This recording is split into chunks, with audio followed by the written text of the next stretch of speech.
ఇవాళ my name is Vinesh. My partner name is Yasmina.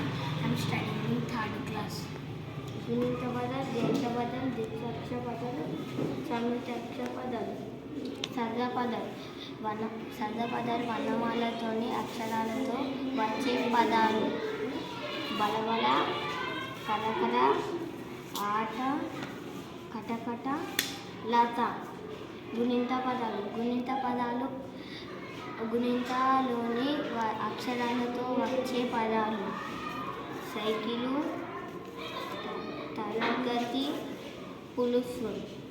సున్నా పదాలు బలం, కుండ, ఉంగరం. సంయుక్తాక్షర పదాలు ప్రశ్న, భక్తి, పెళ్లి. ద్విత్వాక్షర పదాలు అక్క, బొమ్మ, చెక్క.